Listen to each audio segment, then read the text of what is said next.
It's all on the line this season. The championship is well underway. This is the 4th of 6 Festival Tour rounds. Welcome back to Mid-Ohio Sports Car Course in Lexington, Ohio. I'm Kyle Heyer, joined by Greg Kramer for the final race of the weekend for the single-class sprint racing series, GRIDLIFE Touring Cup. This is the race where we invert a portion of our field and go racing one more time on the weekend, Greg. And this invert, 7 cars, puts Jake Jornstad on pole. Yeah, which is the impressive thing, but there's a lot more to the story of the completion of race 3 and the setup for race 4, and we're going to be telling you about in just a minute here. But you know, as the old fairy tale said, things just keep getting curiouser and curiouser. Yeah, they certainly are. The coverage of GRIDLIFE Mid-Ohio Meet is powered by Hyundai N. Hyundai N, never just drive. And Falcon, the official tire of GRIDLIFE Track Battle. Upcoming is this final race, and Greg, the invert was 7, and the driver starting 7th is not Jeremy Swenson. For the 3rd time in 3 races this weekend, the drama in the paddock is that every car that has won a race this weekend has been disqualified for blowing the dyno after post-race inspection, Greg. So this is not something we've ever seen before. Never before have 3 consecutive winners been disqualified for the same thing.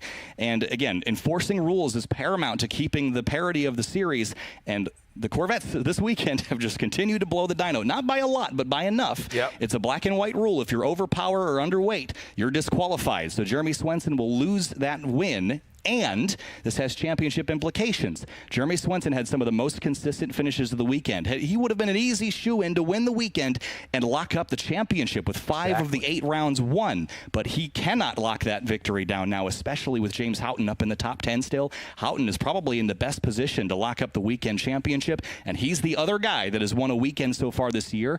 And this keeps the championship hopes alive for someone other than Jeremy Swenson. Yeah, it does. I mean, Jeremy's still looking good, but, you know, it's going to extend it, and it mathematically keeps the option open. It gives, as you said, Houghton a great opportunity. He and McGrew, you know, obviously everybody up in front of them aren't really in the championship, so I think it's going to be interesting to see how aggressive they are trying to go for the win when they know Jeremy's going to get mired back there. Remember, Matan Rosenberg, one got bounced to the back. He could only make it up into the mid-20s in the field.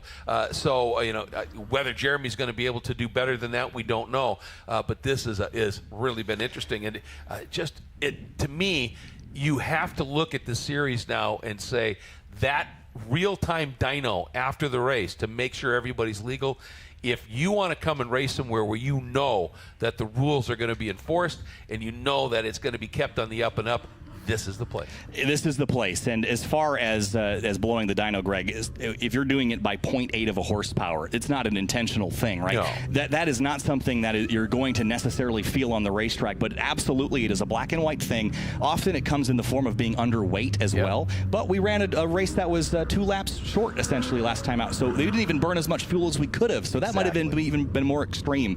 But this is going to be a very interesting race, especially because the top 5 drivers have never won a GLTC race before. And with that, let's roll through our starting lineup. On the front row, it's Jake Jornstad of the Myriad Motorsports, number 132. Alongside him, James Cathers in the number 129. Captain Cathers starts 2nd. Ronnie Vidoc starts 3rd in the number 99 DC Sports Integra. Paul Darling starts 4th, Greg, in the number 55 BMW. That he does. Starting in 5th is the number 34 Nissan of Austin Hertel. Starting in the 6th spot, the number 7 Corvette of Luke McGrew. Starting in 7th, the guy who might be on the way to winning the weekend, the 41 of James Houghton. And then rounding out your top 8, the number 1, that's a Corvette of Gary Wimble. And Emil Tabb rolls off in 9th place in the number 374, alongside Eric Meadows in the number 2 Corvette. It's Tony Marchev and Lena Chin that will start 11th and 12th in the number 17 and the 917. Starting in 13th, the 184 of Eric Jensen. Starting in 14th, the 410 of Shukla Salil. Starting in the 15th spot, the 42 of Zach Lavoie. Starting 16th,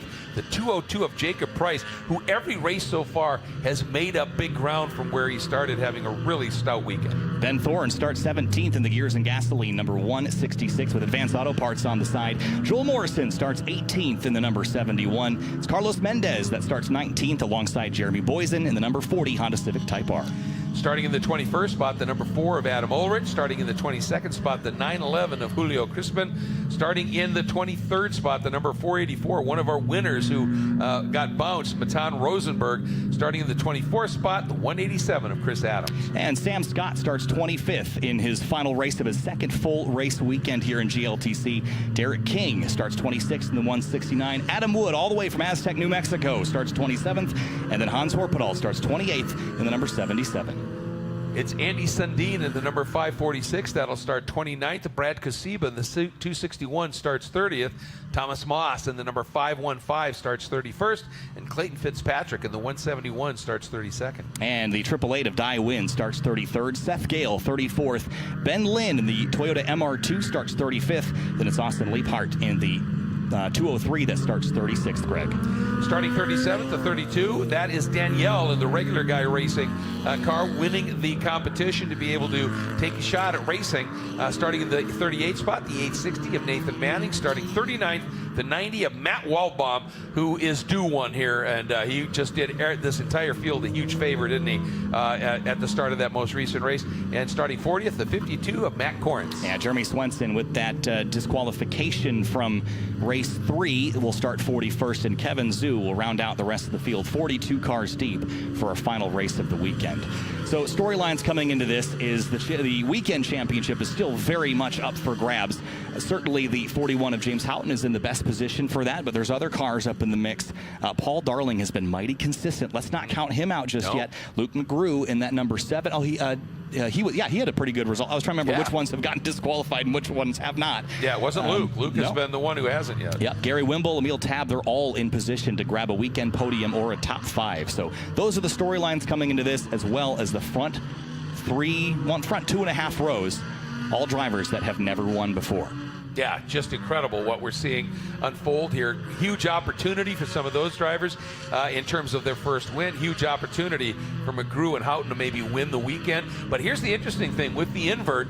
You know, when you generally qualify front 2 rows, you're clear of all of the consternation that can happen back in the pack just a little bit. Well, with the invert now, you've got Houghton and you've got McGrew back in row 4, and when things start to happen, you've got to be really, really on your game here in these opening couple laps. So the field doubling up now through turn number 1. Reminder that we start on the run down to turn 4. There's basically a start line by the turn 3 kink. That's where we'll get the green flag. We're riding on board over the right shoulder of James Houghton, and this is going to be a fun show to watch as he tries to carve his way through this pack and move up from 7th to the front.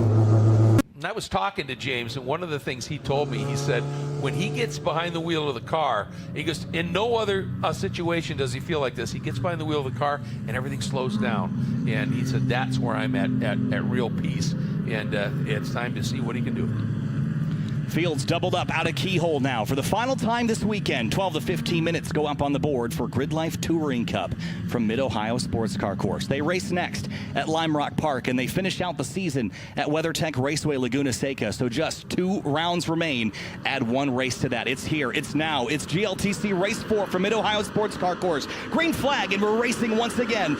A big, wild start midfield. There's 4 rows deep with 3 wide in the mid-pack, though, as we head down to turn 1. It's Cathers out front of the 132 of Jornstad. And Jornstad trying to get overlap down to the inside, way behind them. Look at that move by Darling as he ran wide, but it gave him overlap on Vidak, and they're still side by side. Lena Chin had a great launch. She's up in the top 10 right now as we filter through turn 6 and 7. Paul Darling alongside the 99 of Vidak, and now up into turn number 6. Did I see a car off in the background, Les? I thought I saw maybe one off in turn 6, Greg. We'll have to check in. We're still side by side over the crest at 9. Yeah, and look at that little bit of a break up front now.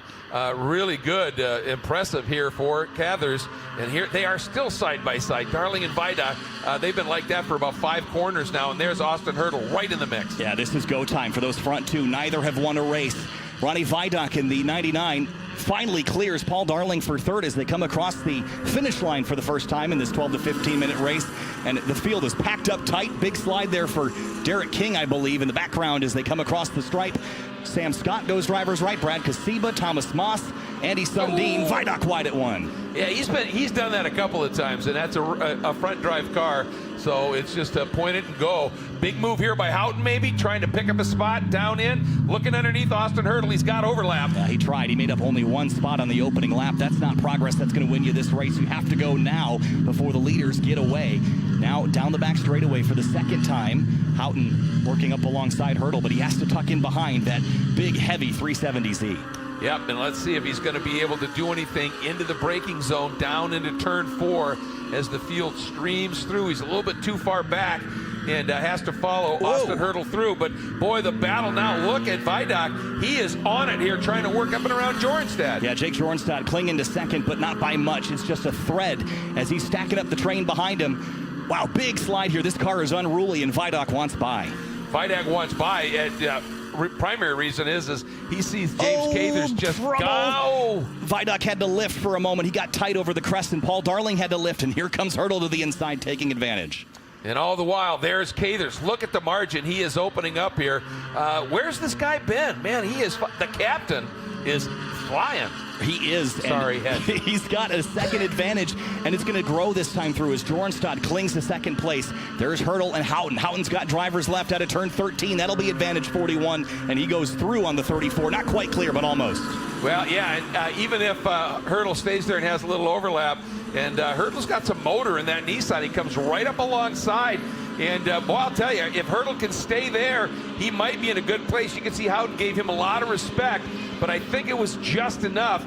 And I was watching Luke McGrew looking, okay, who do I go with here? Now up into turn 2. The 99 of Vidoc still working over Jornstad. Hurdle and Houghton are still door-to-door. This is phenomenal racing back here for about, what is that, 5th or 6th spot? Yeah, and then behind them, we've got cars a couple of times that were 3 abreast here on the run from 1 up until 2. And look at this. McGrew looking to make it 3 abreast for just an instant there on this run. Thought he saw an opening. Now Houghton going to try and use the outside, and you can flow. This is that, I call it the Tracy corner, where you can use that outside line. Hurdle. Big rotation. Oh, what a slide. He saved it. And McGrew goes to the outside. He will attack as the 34 struggles for grip here, and behind them, there's Gary Wimble waiting to launch an attack. There's Emil Tab. Tony Marchev breaks into the top 10, and it's packed up behind him, Greg. This is a great race here midfield. This is just fantastic. All the while, Cathers out by 2.5 seconds. And, the question is Jornstad now looks like he's calmed things down a little bit. I wonder if his tires were not where they needed to be in terms of temp. He looks to have calmed it down a little bit, but Cathers is gone. Well, he is Cater's best friend right now, holding up Vidoc and the rest of the field. But Jake is putting a bit of distance on the 99. It's still tight behind him. 99, 55, 41, 7, 34 across the stripe, as the gap goes to 4.1 seconds now, and it's just lights out. Different zip code for the 129. And, Houghton got a nice run through turn 1, and it's going to try now to do something with Paul Darling. And now Luke McGrew spots the other side, gives it a look. Nothing going on there. Look at Houghton. Tried to go up the outside of Darling. He's got overlap now on the outside of the keyhole. That's a tough line to maintain. Darling's going to squeeze throttle back on. And now it's a drag race here. Which car has the advantage? A slower shift for Darling, and that will allow Houghton to go by. Yep, Houghton slips through. And again, and there it is. Finally, Vidoc through. Up into second place. Now we've still got lots of time on the board. Can Vidoc run down the 129? The mission starts now. Well, he's got 4 seconds now. He has got to make up, and we'll see just what kind of speed we get here. The other guy that if he can clear him, you just have a feeling that Houghton's got the pace. But it's never easy at the front end of a GRIDLIFE Touring Cup race to make passes. Well, now he's got to deal with Jake Jornstad. He has been the Ryan Newman here of the GLTC so far. Just making that 132 as wide as possible. Darling alongside McGrew. Big slip there for the 7. Hurdle, Wimble, Tab, and Marchev. And look at Lena Chin running 11th right now. She's having a great race. If she can make one more spot, it would tie her best. Yeah, she was up in the top 10 early in this one and just lost one spot here. And Luke McGrew right now, Paul Darling is, you were talking about how Jornstad was Cater's best friend. Well, right now, Paul Darling is James Houghton's best friend. Yeah, letting him deal with Jake on his own. He's got overlap now. Gap is 4.7 this time through, so plenty of time, but he's got to start making ground now. To the inside goes the 41 into turn 1. Really tight there through the first corner. Saw him make that shift. He gave just enough room to allow Jornstad to have his piece of race space. Jornstad racing him up into the keyhole right now. He's got position, but we've seen Houghton make this outside move here work. Oh, there was almost a touch there. This is getting dicey here for third place. Jornstad trying to cling for a podium. Houghton wants by. That was interesting. Jornstad just sort of drifted wide and took that door. So I think Houghton's thinking, all right, gloves are off now, buddy. And we'll see what's going to happen down into turn 4. Here he goes. There he goes. Later on the brakes goes the 41 and through into third place. And behind them, looks like Darling and McGrew going back at it again. Was that McGrew on driver's right of the 55? Yes, it was, and he should be able to complete this pass at 6, and he's through. It's only taken him 2 laps. I mean, that's how fierce this battling is right now.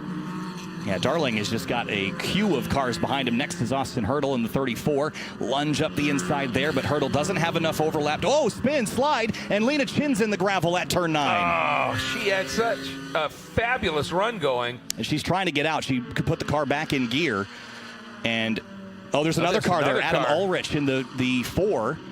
Oh, boy. Is in there as well. So if they can't get out, that might draw a full course yellow, as the gap to the 129 is steady, down 2/10, but that's not going to do it for Vidoc. No, not at all. And Houghton, Matan Rosenberg, by the way, just so you know, has that fast lap in this race. And the number 484, the Corvette, back in, I think, 18th spot or 16th spot. So he's showing really good speed here. But look at this scrum back in that, just outside of the top 10. Oh, huge jump over the curb. Oh, my goodness. I don't know. If there was a car there, he collected them just to the exit of the keyhole. Who went off in there? Black Corvette, so I think it may have been the number 2. Oh, Eric Meadows, maybe? Yeah. Was it ahead of that group? It was in the midst of that group. I don't think it was McGrew. It was just at the side of that shot. We didn't get a great look at that. But hopefully, we'll see if we can get an aerial. Maybe it was McGrew. Yeah, and I see Jake's got some rear fender damage as well. Yep, so it was one of those that almost looked like the car lost its brakes. Yeah, we'll have to get an update on that. Maybe we can get a drone in the air to go see what's going on over there. But still green for now. Don't see a full course yellow just yet. We still have 3 minutes on the clock. Cathers leads by 4.5 seconds over Vidoc in the number 99, who I don't think has gotten a podium before in a race. This might be his first, but Houghton is closing. He is, and I just think Emil Tabb now under huge pressure from Matan Rosenberg, There's the full course yellow, and the caution is out. And that will likely end this race. There's the safety car back on track again. And here's a look. Can we see what's going on up there? I don't see any car. There's the wave from Houghton, letting the drivers behind him know that there is a yellow on course.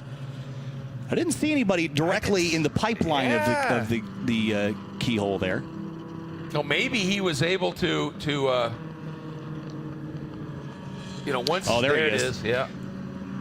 Is that the 7? I think it is. Yeah.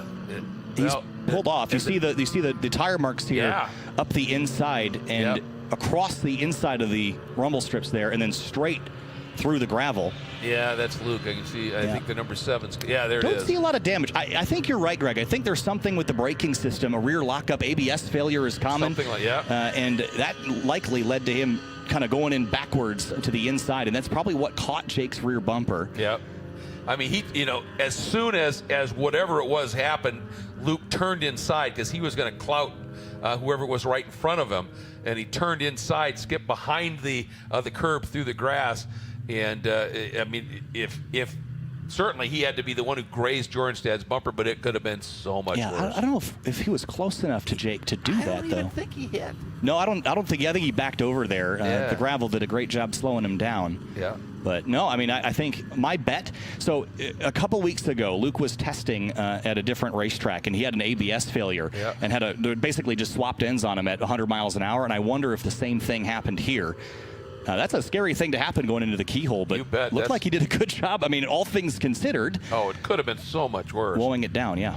So I have not seen the 917 or the 4. Uh-oh. There's the exhaust dragging. Okay, so there must have been more to this. Yeah.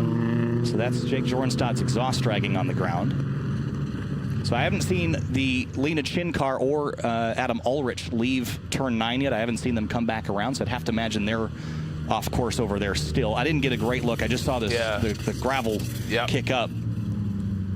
I thought Lena just had looped that on her own. But I thought so too. But maybe the gold Corvette kind of blended in with the gravel and all of that. Yeah. So we don't know what caused that, obviously, at this and point. Lena was ahead of Ulrich by a bit. So I imagine, I wonder if Ulrich got in after. But I wonder if Lena went off and then somebody behind Lena checked up and Ulrich, swerved to avoid the checkup. I mean, that's often what happens. This is all pure speculation right now, obviously. But it was interesting. And I was seeing the started with a white flag, but then I see one of the safety vehicles go by. So I don't know how quick we're going to be able to get this going, and we're running late on time, aren't we, anyway? Yeah, well, the timer has elapsed. So, okay, I'm not going to make this mistake again. The white flag is at the start stand, but it is not waving. So that is a slow vehicle on course, likely a safety vehicle, the tow truck we just saw go by.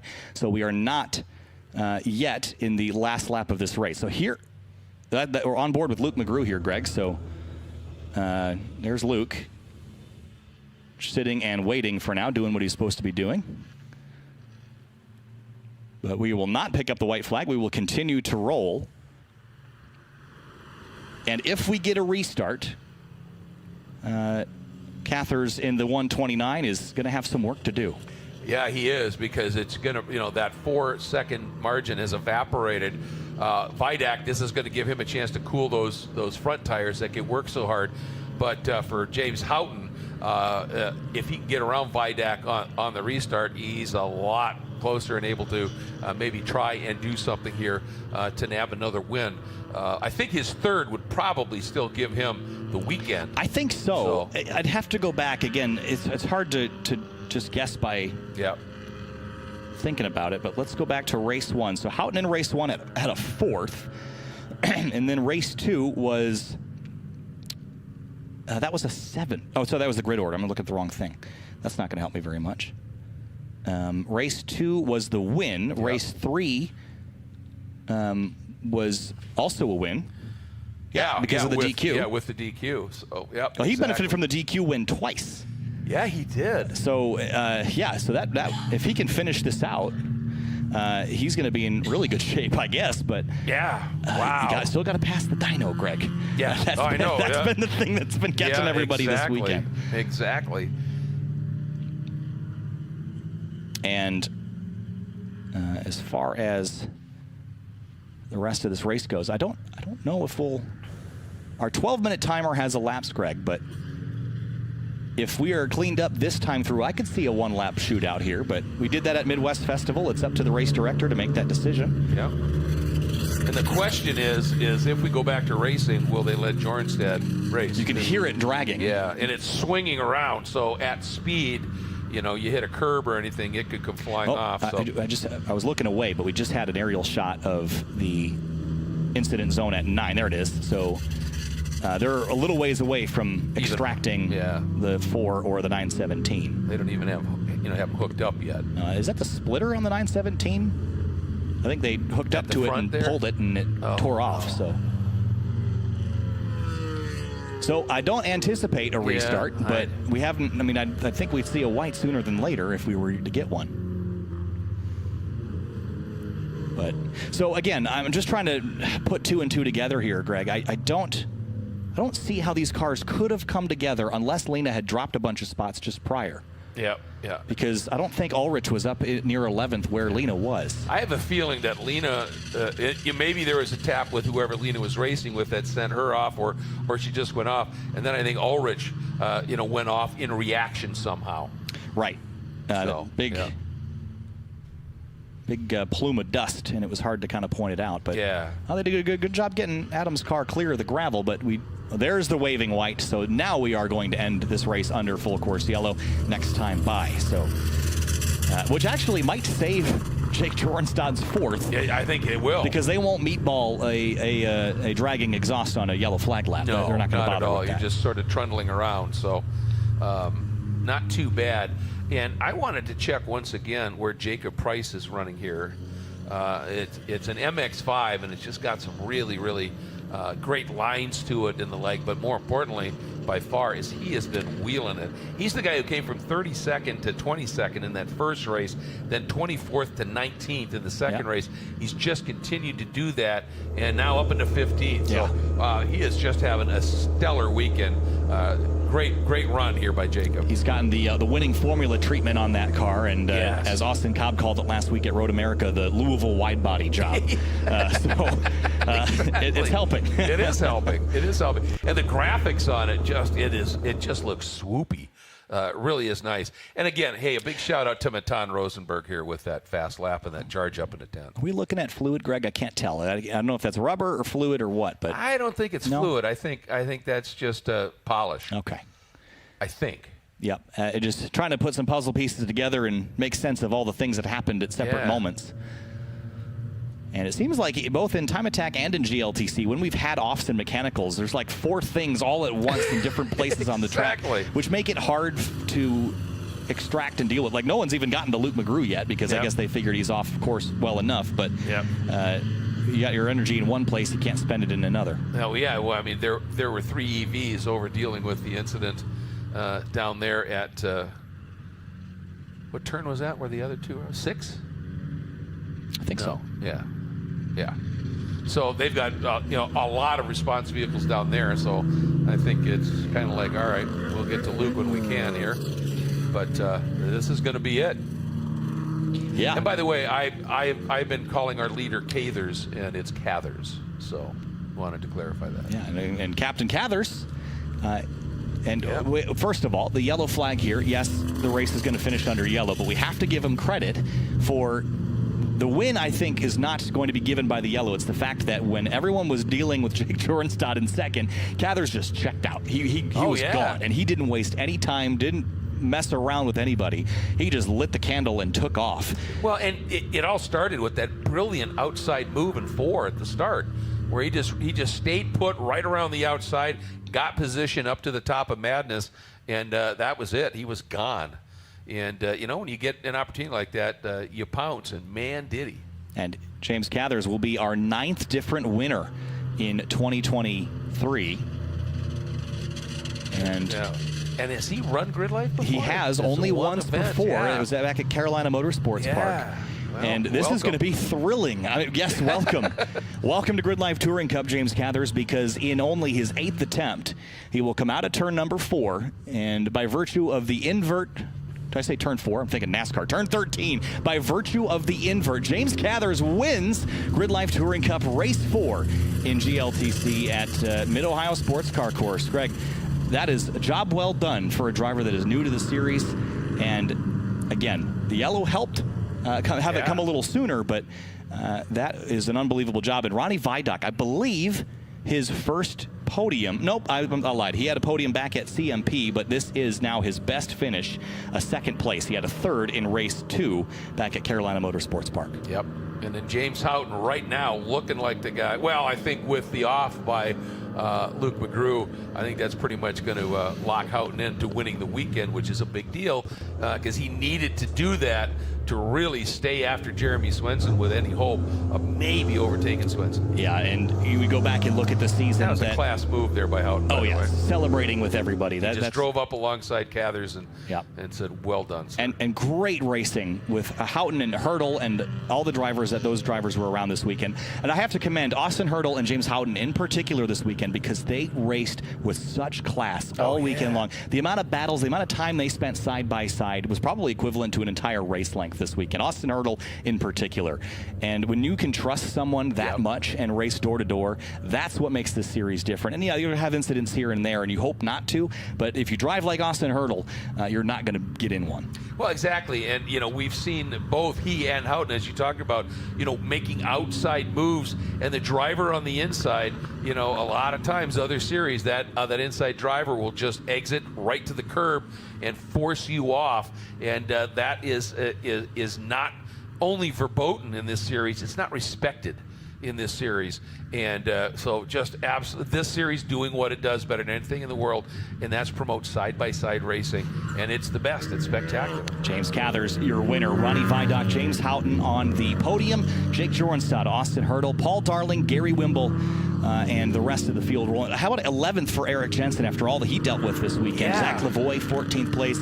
And I hate it so much for Lena Chin because she was in a position to grab a top 10 after all that, and that incident took her out of a shot to tie her best result this season. So that's a real bummer for her, but I hope she's all right. We'll check in with her after the race here, see what's going on. But that is a bummer way to end for her and for the 4 of Adam Ulrich. And for Dai Nguyen to be able to be up into the top 30 after the off and testing and all the work they had to do, and then just trying to get that car to be able to come back around here, just really great to see for him. Yeah, and it was a brake pressure sensor failure for Luke McGrew. So I don't think it was the same issue that he had in testing a couple weeks ago, but those are, you talk about the things that you need to have on a race car: tires, brakes, and a motor. And if you don't have any one of those things, you're not going very far. Yeah, and brakes are kind of key. Yes. Because when you've got, obviously you've got big speed, you've got to be able to slow it down. And when they fail, that is a sketchy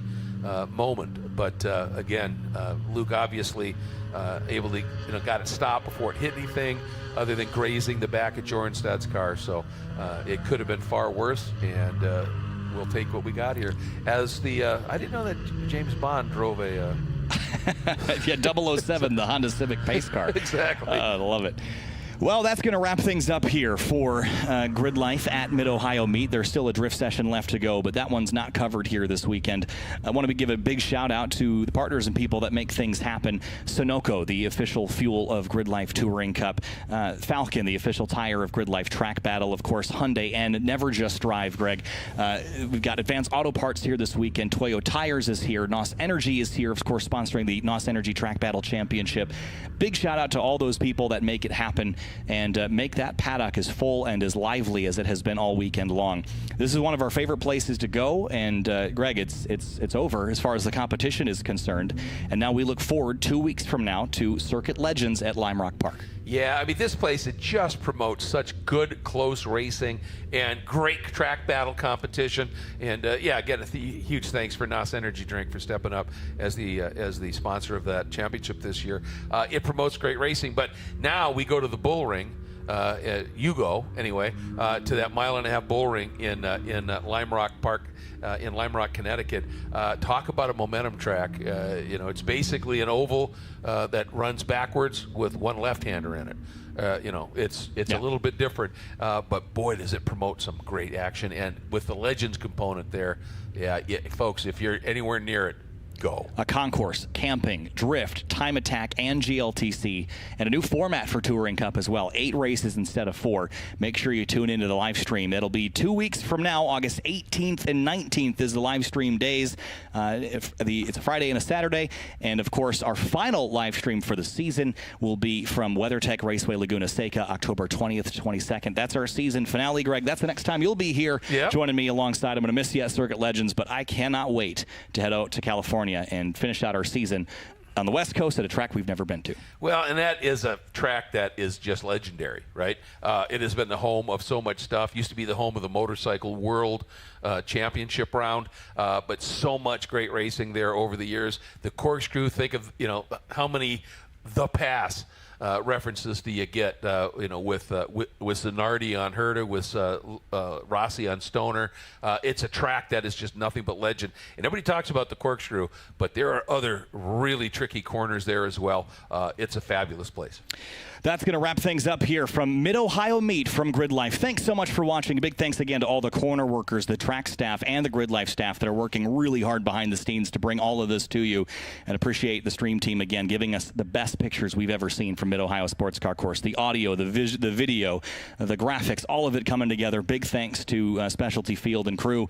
A wonderful weekend. Can't wait to see everyone in Lakeville, Connecticut, Lime Rock Park in 2 weeks' time. We'll see you for Circuit Legends. Track, bred on the mountains, raised on the podium, ready for anything and everything. Learn more about our entire line at falcontire.com. Owning a car can be expensive. It can also be confusing. What? And when things don't go right, there's no doubt it could be frustrating. But it can also be a lot of fun. And for those reasons, FCP Euro exists. Check this out.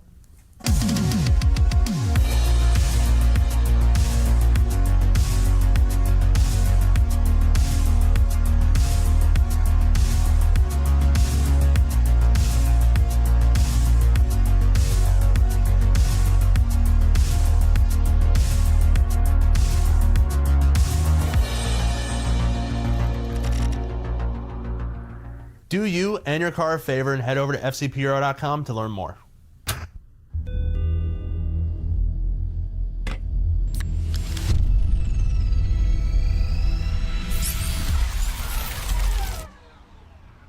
Done.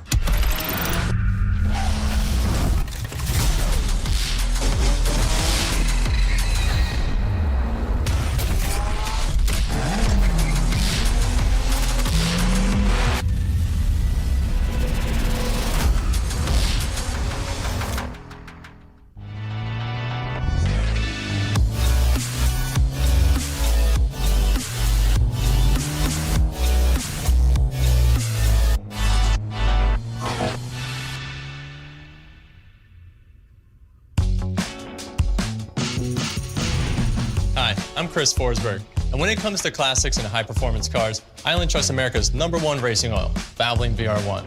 It's built on Valvoline's long legacy in racing, so I can continue to build my own.